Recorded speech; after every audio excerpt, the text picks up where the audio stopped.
Hi class, I'm Jessica and I work at the University of Birmingham.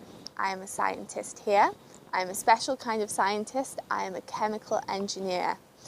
Also at the university here, we have a lovely old clock tower called Old Joe.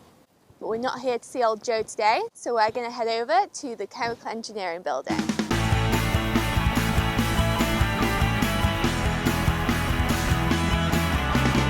Now we've come to the chemical engineering building. Let's go inside. So now we're in the building. I can tell you what I do all day. As a scientist, I do research because we want to learn about the world. So I do experiments all day to test different ideas. Now, what do I do my research on?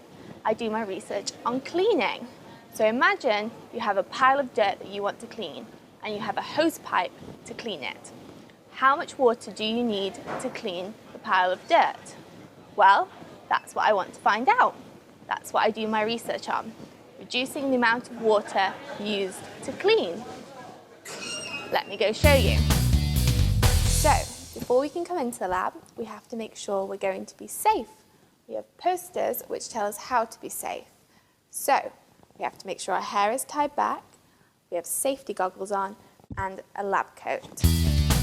So, in order to clean, we need something dirty. So I make a special kind of gloop. To make the gloop, first you get a pot of water and start it stirring. Then you slowly add in powder, but you need to know how much powder to add in. So you have to very, very carefully measure the powder.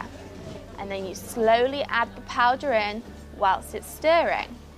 This is so it's going to mix up, and we want it all the same all the way through, so we want really good mixing. Once we've added our special ingredient to our gloop, it looks like this.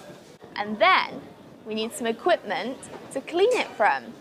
So here is the special equipment we use that sprays water at our gloop.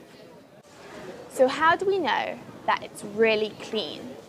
Well, we use a special kind of gloop. The same kind that's used in a glow stick. And this gloop glows under a very special light. And that means we can see when it's all been cleaned away. And then we know how clean it is. And now I'm going to show you the finished video of some gloop being cleaned. What do you think to this? So the equipment we use is quite small. It's about the same size as my hand, or about the same size as a plate. Like when you clean your dishes at home. I'm sure you all wash your own dishes at home, don't you?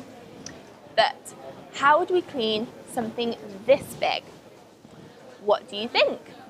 You can't put that under the tap, can you? We work on cleaning things that are small so we can get ideas on how to clean things that are big. That's what research is for. But I'm not the only person who works here. I have lots of friends who work here too, and they all learn about different things. So they do research on their own topics. So let's go talk to them and see what they do. Hi guys, I'm Melissa. I work on fuel cells, which are electrical devices that produce electricity using hydrogen gas. I use computers to design power plants that will be used in the motors of cars of tomorrow. My name's James and I mix together chemicals because we all need to mix together chemicals to make new and exciting things. So I'm going to do a bit of an experiment here. Ugh. Hi, I'm Pippa and I'm working on trying to spot diseases like cancer really early so that you can get better sooner. Well, thanks for coming to visit us in the chemical engineering building from this video. Goodbye.